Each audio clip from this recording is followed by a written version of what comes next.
Why Silicon Valley is betting on making this dystopian sci-fi idea a reality.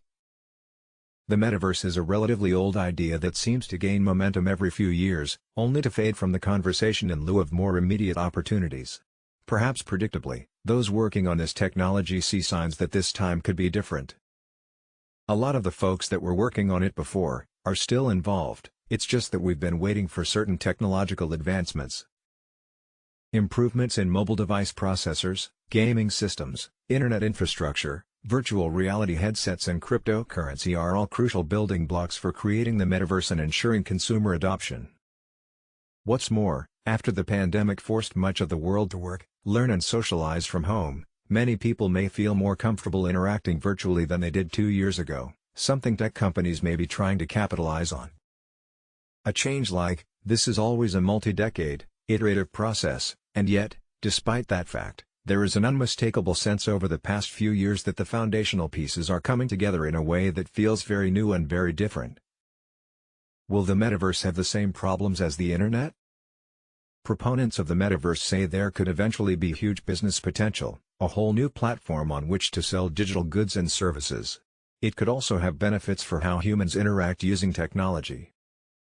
What we're really doing is figuring out ways to add technology into our lives to make our lives better and to enhance our communication with other people, Reality Prime's Barzeev said.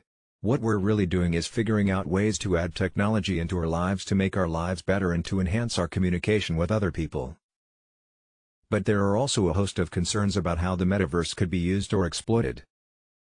Zuckerberg said last week that advertisements will likely be a key source of revenue in the metaverse, just as they are for the company today. But some in the space worry that an ad-based business model will create haves, who can afford to pay for an ad-free headset or metaverse experience, and have-nots who can't, replicating inequalities present in the real world. I don't want to see a world in which we segregate people into those who can afford it get a better experience and those who can't afford it have this crappy experience of being exploited for advertising, Barzeev said.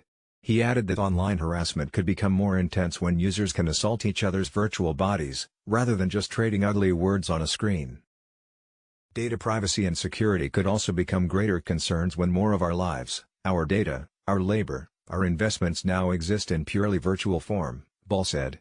And other issues, such as misinformation and radicalization, could worsen in the metaverse, too. If you can now replace somebody's entire reality with an alternate reality, you can make them believe almost anything, Barzeev said. If you can now replace somebody's entire reality with an alternate reality, you can make them believe almost anything.